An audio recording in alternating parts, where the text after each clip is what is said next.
Sounds good. Thanks, Trace. Appreciate it very much. First of all, thank you very much for this opportunity to present today. We're really delighted to have been chosen as one of the finalist offices in this competition. We really appreciate the importance of this project and the potentials it has to really be transformative. So it's really exciting for us to join. So just a bit about ourselves. So as you may know, I'm Matthew Joel. I'm an associate professor of architecture at University of Virginia. And Lena and I both run our office, KUTONOTUK, which we've had going for quite a number of years, doing kind of fairly major competitions. And that started actually after we were based in practice in Europe, quite a number of years doing projects globally, very large scale projects. We moved to Virginia to start teaching and continue with our work. But so, yeah, I'm an architect. Well, I'm not licensed in the United States right now, but I'm licensed in Europe, just to be clear about that. But yes, so I can call me a designer here. Getting there. And my name is Lena Cho. I'm an assistant professor in landscape architecture at UVA, but also, has experience in building landscapes and public spaces, both in Europe, North America, as well as Asia. And that we both, of course, are, founders of KUTONOTUK. And we're also joined by Cam. Cam, do you want to say hello? Hi, everybody. It's Cam Fulmer. He's one of our members of our office. So a really great designer. So good. Thanks for joining, Cam, today. We should share our. Yeah. So let's get going now. We're going to go through our presentation, and then we'll talk about what developments have happened. It's actually been quite a whirlwind for us since we last were in communication with you. We actually have a baby in our house now, so a new one. So it's actually been quite a long and interesting path. Fortunately, we have great family around to help and support us in this process. So let me pull up our screen and then share.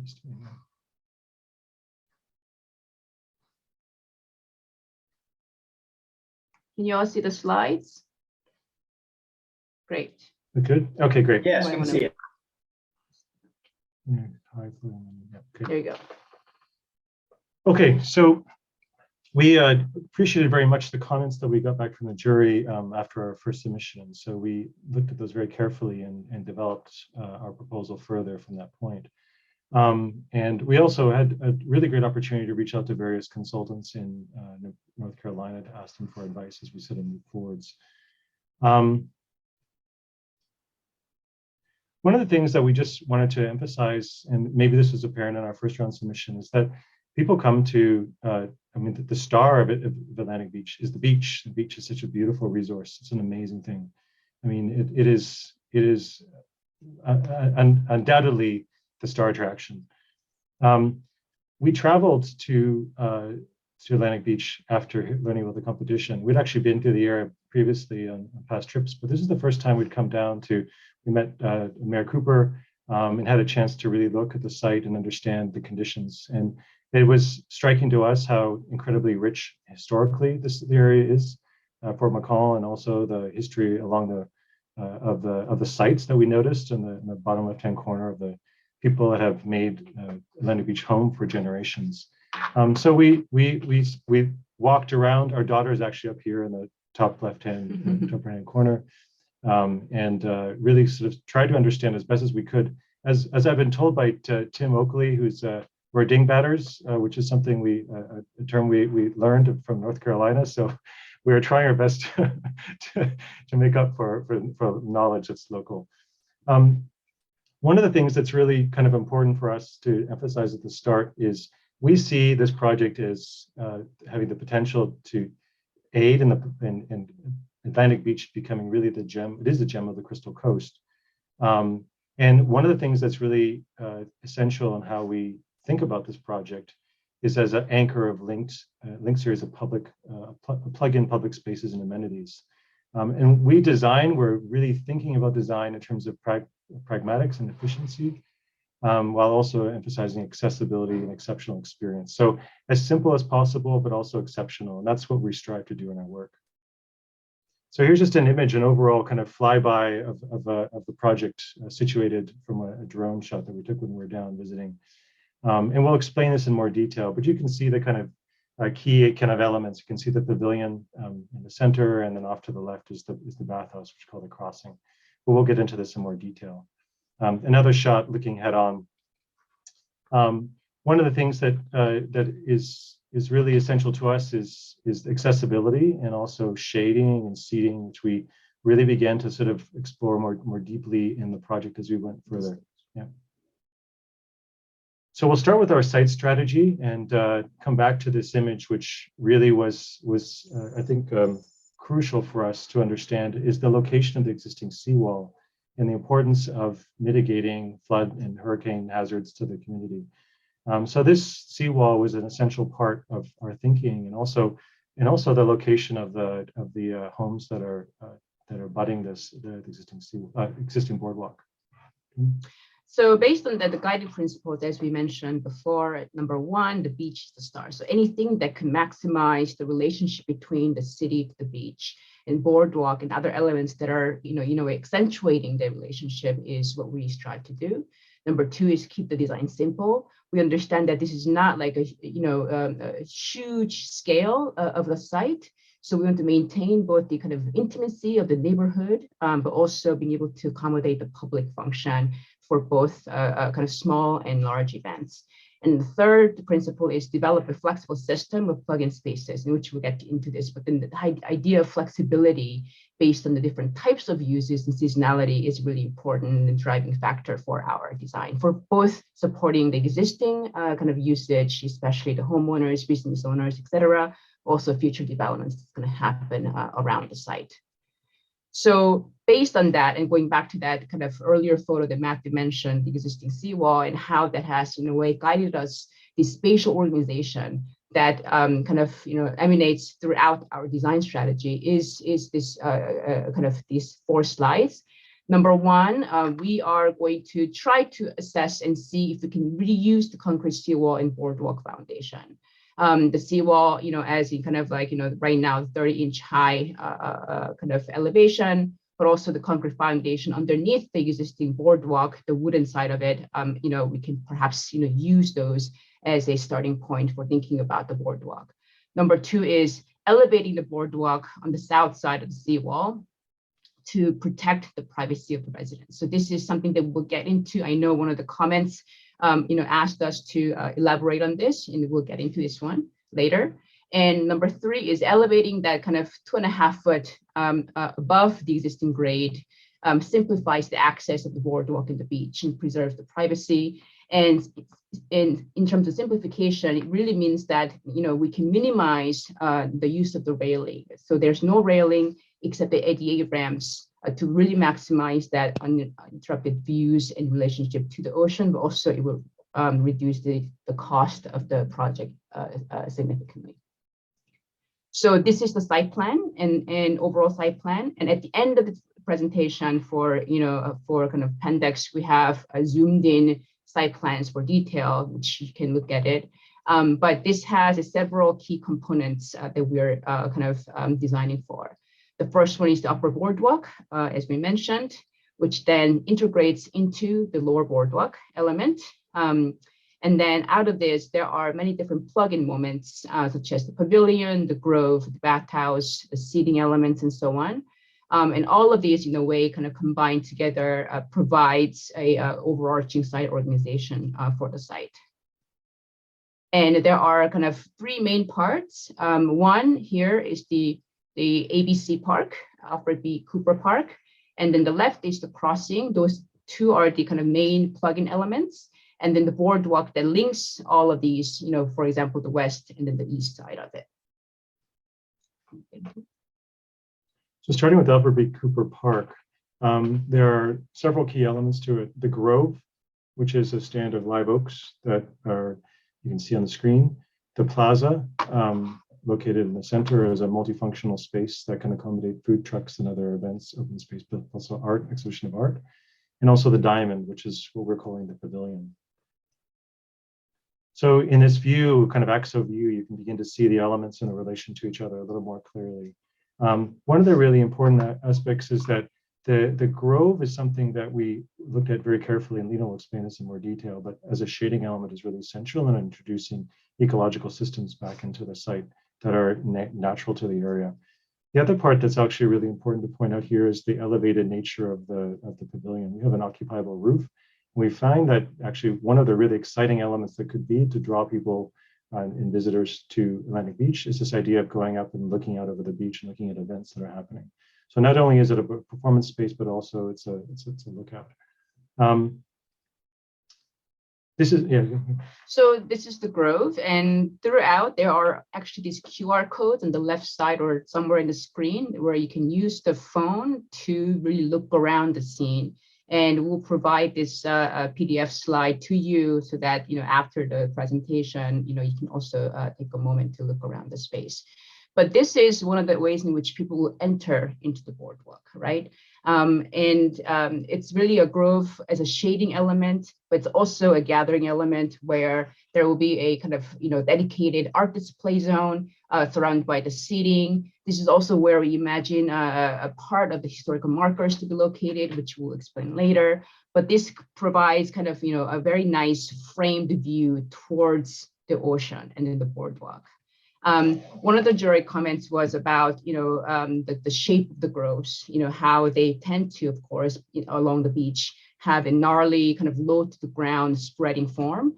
And that there are many different varieties of live oaks. So the ones that we're proposing to use is one of these two on the big pictures, which have much more upright, kind of taller form that are, not like, for example, what you see on the left side of the screen, and they'll grow taller, narrower, and also in the fact that these are planted in the grid format would provide additional buffer for these trees from the wind and salt spray kind of situation in the site. And these are also semi-deciduous, meaning they retain leaves. So, the idea of providing shade, throughout the season is also another attractive quality of having these groves. So the pavilion, as I mentioned, has an occupiable roof. We've modified the design of the pavilion so that it can accommodate, it has a 15-foot clear height inside. We were in touch with consultants in staging and rigging consultants in Raleigh and also Wilmington to ask about this needs. And so they gave comments to us, which was really helpful in addition to the jury comments we received from you.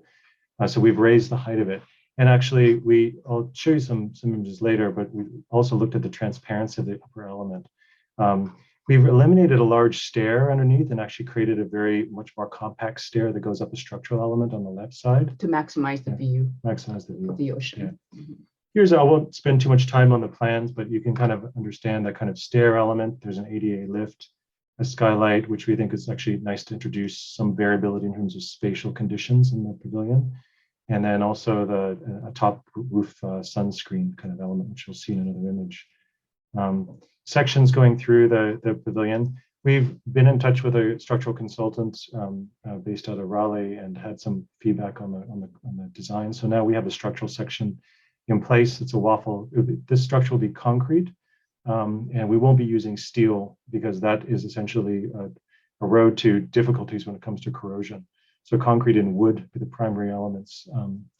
And with the concrete piling foundation. The pavilion is 50 by 50 in dimensions, and there's a screen that comes down slightly over the edge, you can see here, which modulates light underneath, but also still provides you the 15-foot clear height space. This was a study looking from the city side towards the beach. And if you just there are vertical slats, balusters that actually form the screen along the sides. And if you rotate them slightly, then you can begin to get transparency as shown on the bottom image.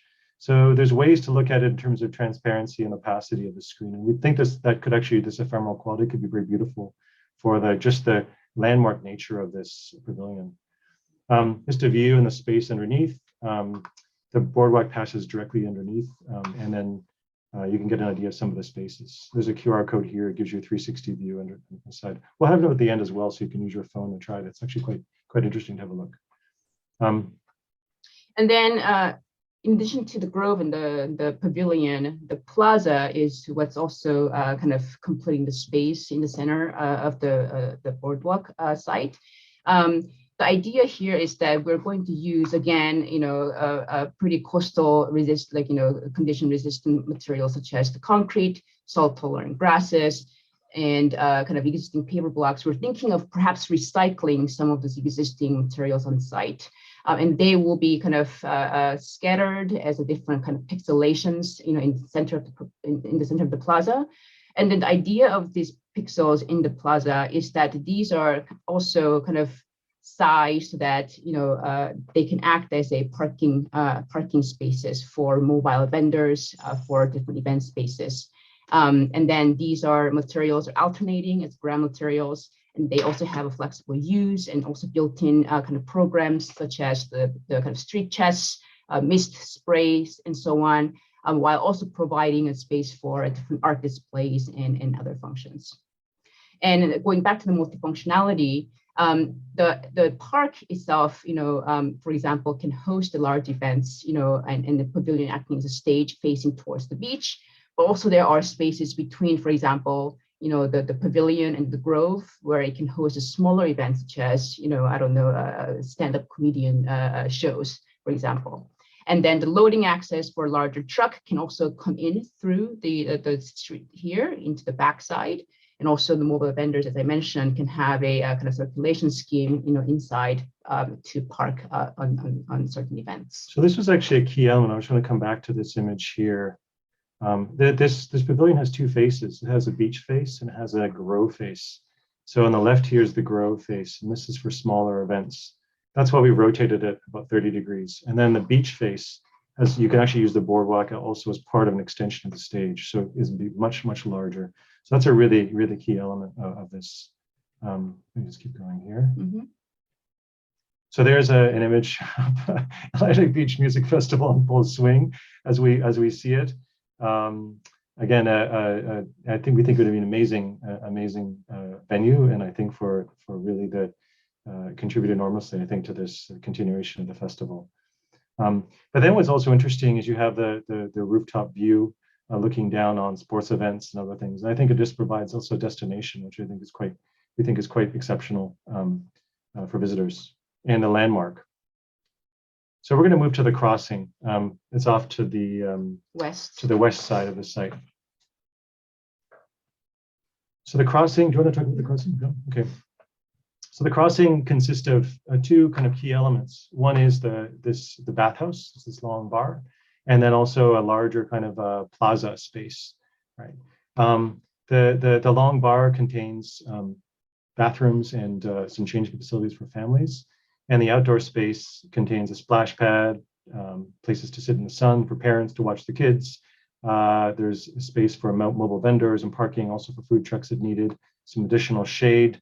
And then on the other side of the bathhouse, we have handicap parking. We're going to introduce a bit more parking because we realize the importance of that within for the increased number of visitors coming, and also the increasing accessibility, as well as having bicycle parking on one side, which I think would be really helpful.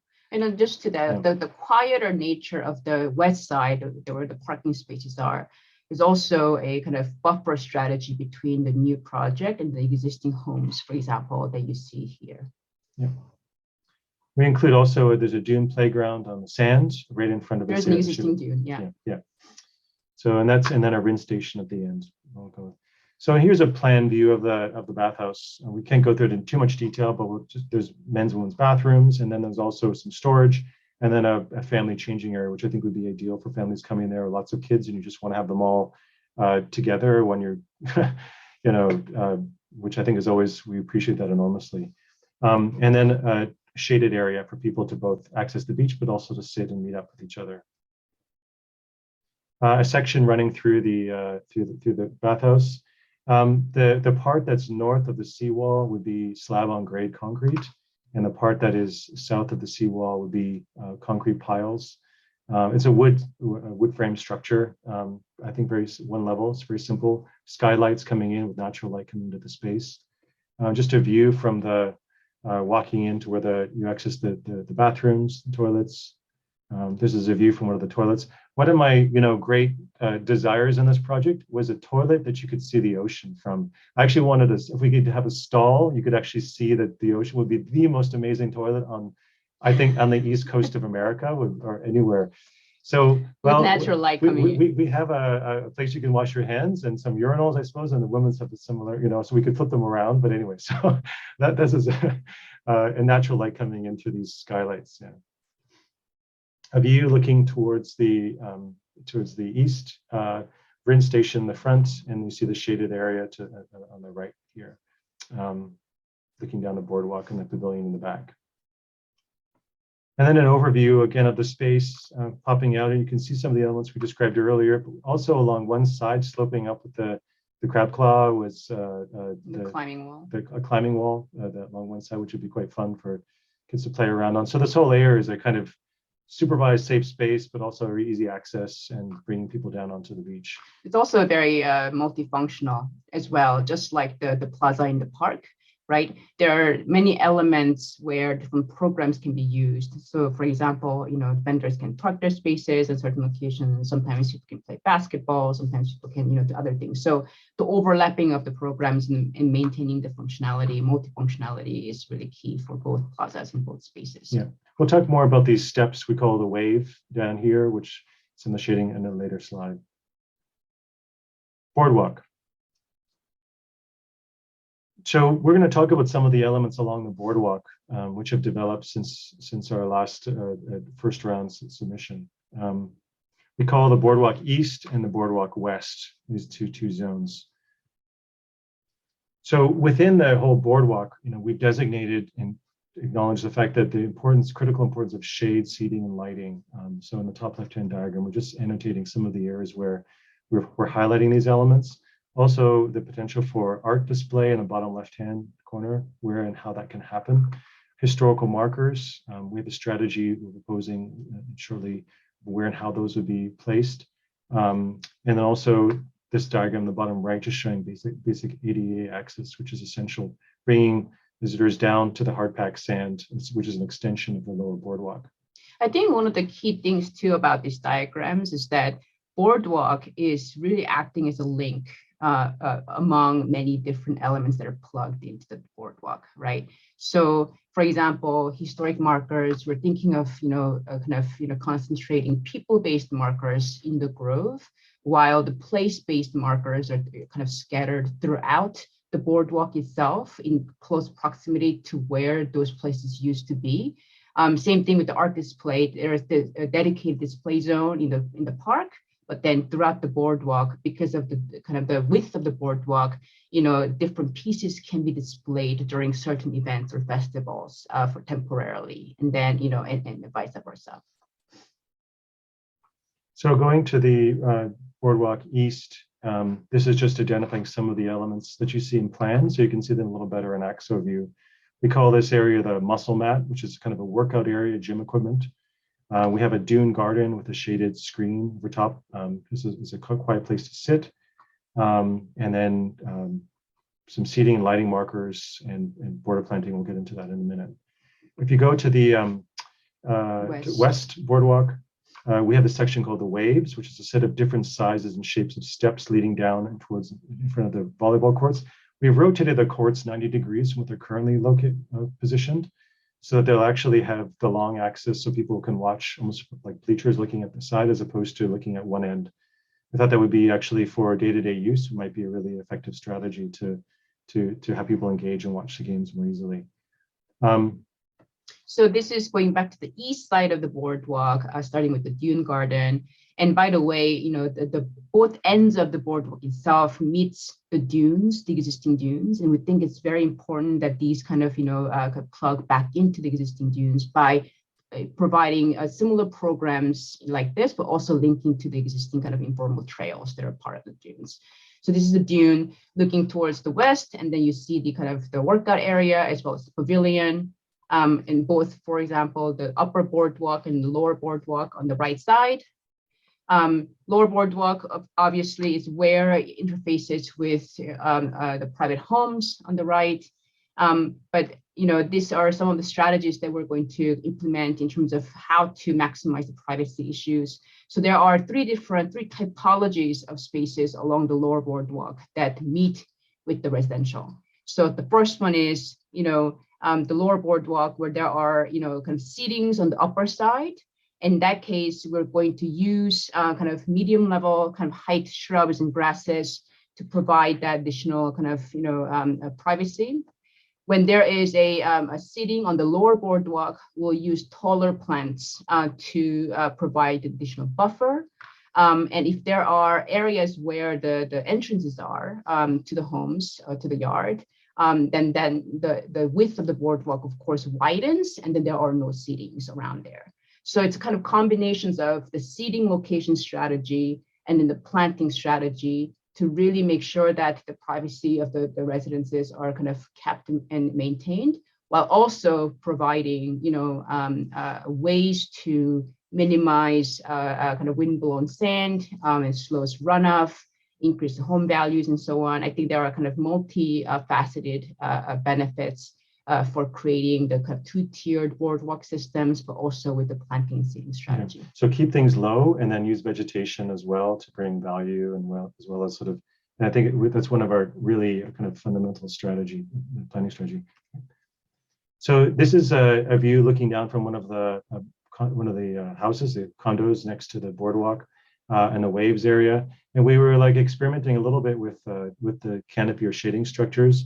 We're thinking, okay, maybe there's a way to like actually project onto the surface of the boardwalk during different times of the day shadows that actually have, I don't know, I heart Atlantic Beach would be a kind of fun moment, But so again, this is just some of the ways in which we're sort of beginning to understand, tools and the design kit that we can bring to the project that will actually make an exciting, bring value to the community. Another aspect we want to highlight is the seating and historical markers. So this is one part of the proposal. The markers, the seating itself, we are proposing, again, staying with pressure treated wood or concrete, is using fiber reinforced concrete. We have there's a company based out of Waynesboro here that does a lot of really amazing furniture work along the East Coast with concrete, and very beautiful, delicate kind of work. And so, and then integrated lighting underneath the seats. Whoops. Integrated lighting underneath the seats, and then in areas where in the lower boardwalk where you're sitting, having these elements that are wrapping around the boardwalk. And we're thinking of like back painted glass underlit with a light box. So something like that as a marker for historical markers. So this is one proposal that we're thinking of. We also really strongly believe that the historical markers that are existing already in Atlantic Beach, we should use those as well as part of the key elements. Those are old, beautiful brass markers, and that incorporating those into the boardwalk or into the other elements in the design would be really, I think, a great strategy as opposed to just everything's new. So lastly is we'll talk about phasing. So our phasing strategy is broken down into four stages. The first phase in blue or kind of purple here, depending on you read this color, is to repair and evaluate existing seawall and boardwalk and the at-grade slab. And where the lower boardwalk would be kind of have a topping concrete, and we're thinking also of a colored concrete for that colored, sort of introduce some kind of character or maybe some texture to it. And then to focus on the growth and the Alfred B. Cooper Park. I mean, that would be the first phase, lower boardwalk. And we're drawing a line here, which is the existing seawall. One of our consultants was talking to us, actually Chase Cullifer was recommending to us that north of the seawall and south of the seawall are dividing line in some ways in the project. And so thinking about what can happen north of the seawall first would make sense. And then what south. While waiting for the permit to. That's right, yeah. The second phase would be the upper boardwalk construction, which is in green here, and also this extension to the bottom, which is our it's a concrete slab going out to the hard packed sand for wheelchair access. The third phase would be to build out the bathhouse and the west part of the project. And the fourth phase would be to add the elements in yellow. I mean, they're simpler and smaller, but they would be contingent on having the upper boardwalk constructed. So that basically concludes our kind of summary of the project to date. And we As I mentioned at the beginning of our presentation, our office, we've been around for about 10 years. We've had a number of major international acknowledgement for our projects after we left major firms in Europe. We haven't built a major project of this scale ourselves. And so we acknowledge the fact that as a jury, that if I was on the jury, I'd like to know, can you execute this project and deliver it? And so we assembled a team to work with us on this project that have proven track records in the area. Especially in the coast. In the coastal areas. So we've been working with Robert Massia at Scaling Design, with Chase Cullifer, the Cullifer Group, I'm sure you're familiar with, and also with Tim Oakley, who we've reached out to and met with all of these folks who serve as an executive architect on the project. So we're bringing the design vision, and then with the expertise that these our collaborators and team would bring, would assure the kind of delivery of the project on time and on budget. And that's I think that's our last is just a summary of the scenes that you can access with your phone and have a look around. It's kind of interesting to look at. But I think that's pretty much that wraps up our presentation.